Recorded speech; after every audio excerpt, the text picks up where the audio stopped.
Hello students, जैसा कि हमने पिछले पार्ट में देखा था, इम्यूनिटी के बेसिक कॉन्सेप्ट को समझा था हमने पिछले पार्ट में। तो इस पार्ट में मैं आपको बताऊंगी कि कितने प्रकार की इम्यूनिटी होती है, उसको पूरा एक्सप्लेन करेंगे, कैसे स्टेप बाय स्टेप हम फिर इसको आगे बढ़ाएंगे। सो इम्यूनिटी टू टाइप्स की होती है, innate immunity and acquired immunity. The immune system rest on two major pillar. हमारा पूरा का पूरा जो इम्यून सिस्टम है, हमारा जो ये प्रतिरक्षा तंत्र है, हिंदी में उन बच्चों के लिए जो पूरी तरह से प्योर साइंस के स्टूडेंट नहीं हैं, वो भी इसको बहुत आसानी से समझ सकते हैं, इसमें कोई प्रॉब्लम नहीं है। हमारा जो इम्यून सिस्टम है वो टू मेजर पिलर्स पे डिपेंड है, एक इनैट सिस्टम और दूसरा एडाप्टिव। देखिए, नाम से बता दें, इनैट या नेटिव। नेटिव का मतलब होता है कि हमारा बर्थ प्लेस, जैसे मेरा नेटिव प्लेस सुल्तानपुर है, आपका नेटिव प्लेस, तो उसी तरीके से नेटिव प्लेस का होता है मतलब बर्थ प्लेस इनैट, जो हमें जन्मजात मिलता है, जो हमें जन्मजात मिला है। एंड एडॉप्टिव का मतलब है कि जो हम बाद में इन्वायरमेंट में रहते रहते अडॉप्ट करते हैं। जैसे अभी हम अगर कोरोना वायरस के अगेंस्ट एंटीबॉडी को अडॉप्ट कर लें ये अपने बॉडी में, तो innate immunity means inborn immunity. We all are born with some level of immunity. This innate immunity includes external barrier और physical barrier। देखिए, innate immunity है, जन्मजात है, मैंने बताया, ये फिज़िकल बैरियर के फॉर्म में हमारी बॉडी में है, जिसको हम लोग बोलते हैं फर्स्ट लाइन ऑफ डिफेंस।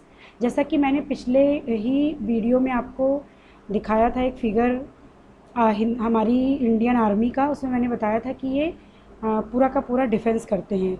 तो उसी तरीके से हमारी आर्मी में भी डिफेंस के कई सारे ग्रेड होते हैं, grade 1, grade 2, grade 3।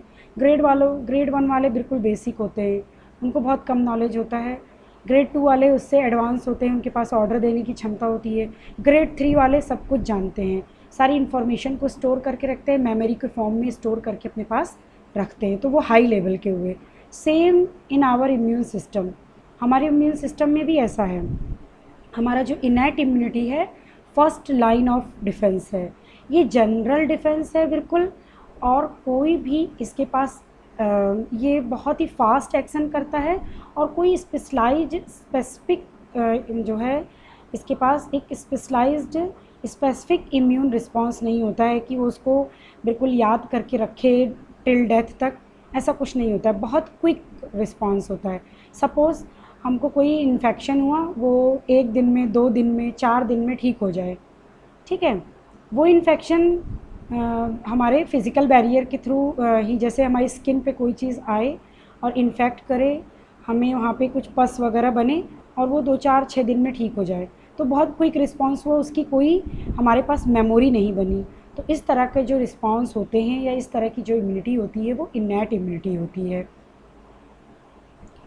No memory present about previous exposure, कोई भी प्रीवियस एक्सपोज़र की मेमोरी बची नहीं होती है। The innate system consist of, innate system के ये विभिन्न प्रकार हैं। सबसे पहला फिज़िकल बैरियर और फर्स्ट लाइन ऑफ डिफेंस। तो इसके अंतर्गत हमारी स्किन आती है, क्योंकि आपको पता है स्किन हमारी बॉडी का सबसे बड़ा ऑर्गन है, और एपिथेलियल मेम्ब्रेन, हमारी ये बाहर की मेम्ब्रेन, इस पर कोई भी जर्म्स लगते हैं, हम वो जर्म्स को हमारी ये स्किन अंदर नहीं जाने देती है। इसके अंदर भी तमाम ये सब चीज़ें आती हैं। जैसे हमारी स्किन में अगर हम अंदर की तरफ देखें तो सबसे पहले बाहर डिस्क्वामेशन होता है। Desquamation means loss of superficial layer. प्रत्येक दिन हमारी सुपरफिशियल लेयर जिस पे माइक्रो ऑर्गेनिज्म अटैच होते हैं, हम धुल देते हैं, नहा लेते हैं, वो हट जाती है। लाइसोजाइम प्रेजेंट होते हैं हमारे स्वेट, पसीने में, जो ग्राम निगेटिव बैक्टीरिया को किल कर देते हैं। और प्रोप्रिग्नोबैक्टीरियम नाम का एक बैक्टीरियम होता है जो एक्ने, यानी हमारे फेस पे जो ये एक्ने निकल के आते हैं, ये एंटीबैक्टीरियल फैटी एसिड से भरे होते हैं। हम देखते हैं फेस पे दाने पड़ जाते हैं, वो फैटी एसिड का बनना, वो पस का बनना, ये शो करता है कि हमारी स्किन जो भी पैथोजेनिक अटैक हमारे ऊपर हुआ है उसके खिलाफ लड़ रही है उसके खिलाफ उसने फर्स्ट लाइन ऑफ डिफेंस को शो किया है, इनैट इम्यूनिटी को शो किया है। सेकंड है म्यूकोसा ऑफ रेस्पिरेटरी ट्रैक। तो रिस्पिरेशन हमारे लंग्स में पूरी म्यूकस मेम्ब्रेन होती है, आप देखते हैं नोज से लेकर के अंदर कुछ जब हम अंदर की तरफ जाने लगें तो लिक्विडी सब्सटेंस भरा रहता है, हम नाक से इसको अपने मतलब निकाल भी देते हैं। तो यहाँ पर अंदर की तरफ अगर हम रेस्पिरेटरी ट्रैक पूरे जो है सिस्टम में अगर हम देखें, रेस्पिरेशन सिस्टम में, श्वसन तंत्र में हम देखें तो सीलिया प्रेजेंट होते हैं जो कफिंग स्वीप्स आउट कर देते हैं फॉरेन पार्टिकल्स को। हम खांस करके और बलगम के साथ हम जितने भी गंदगी वो होते हैं म्यूकस के साथ हम उसको निकाल देते हैं। तो ये हमारे ये जो सीलिया का पाया जाना है या जो म्यूकस का पाया जाना है ये हमारे रिस्पायरेटरी ट्रैक को हमेशा ठीक रखता है। और सलाइवा हमारे माउथ में लगातार जो है कुछ लिक्विड सब्सटेंस का सिक्रीशन होता रहता है। ये सलाइवा में लाइसोजाइम प्रेजेंट होते हैं जो बैक्टीरिया और वायरस को मारने की क्षमता रखते हैं। Mucosa of gastrointestinal track. तो अब बात करते हैं हम गैस्ट्रोइंटेस्टाइनल ट्रैक की। मीन्स हमारी बॉडी में जो ये भोजन की जो नाल है, आहार नाल के बारे में। तो आपको पता है कि जैसे ही हम माउथ से थोड़ा सा नीचे जाते हैं तो स्टमक में हमारा जो पीएच होता है इसका गैस्ट्रोइंटेस्टाइनल ट्रैक का, वहाँ पे एसिडिक पीएच हो जाता है स्टमक में लगभग 2 से 4 के बीच में। तो जो कि मोर एसिडिक है, तो जितने भी बैक्टीरियल पार्टिकल हैं, वायरस पार्टिकल हैं, वो मोस्टली इस पे यहाँ इस पीएच पे आकर के डिस्ट्रॉय हो जाते हैं। अगर नहीं डिस्ट्रॉय हुए आगे बढ़ गए तो डाइजेस्टिव एंजाइम उन्हें डिस्ट्रॉय कर देता है। अगर फिर भी नहीं डिस्ट्रॉय होते हैं तो बहुत सारे प्रोटीएजेस मीन्स प्रोटीन को तोड़ने वाले एंजाइम प्रेजेंट होते हैं जो बैक्टीरिया या वायरस की कोटिंग को पूरी तरह से तोड़कर उसे ख़त्म कर देते हैं। और थर्डली हमारे लार्ज इंटेस्टाइन में और स्मॉल इंटेस्टाइन में कुछ कॉमन सेल फ्लोरा प्रेजेंट होते हैं। कॉमन सेलिज्म का मतलब कि जो कुछ बैक्टीरिया हमारे साथ मित्रता के फॉर्म में रहते हैं, दोस्ती बनाकर रखते हैं। इनकी ये दोस्ती बहुत ही इंपॉर्टेंट होती है हमारे लिए, क्योंकि ये इंटेस्टिनियल माइक्रोफ्लोरा जो हैं ये प्रिवेंट करते हैं infection by interfering with pathogen के साथ ये इंटरफेयर करते हैं और उसकी इन्फॉर्मेशन गुपचुप हमें बता देते हैं। जैसा कि मैं इस फिगर में दिखा रही हूँ, ये हमारे मेटाबॉलाइट्स हैं, ये हमारी जो है म्यूकस की ये हमारी इंटेस्टिनल मेम्ब्रेन है, विलाई हैं। आगे जब मैं कभी पढ़ाऊँगी इंटेस्टाइन के बारे में तो बताऊँगी। ये माइक्रोविलाई हैं एब्जॉर्प्शन के लिए। ये कॉमन सेल बैक्टीरिया है, यहाँ से ये पैथोजन आया, इसने जब हमारी बॉडी पे अटैक किया तो इस बैक्टीरिया ने इसको पहचान लिया और क्रॉस टॉक किया हम लोगों के साथ हमारी मेम्ब्रेन को इसने बताया।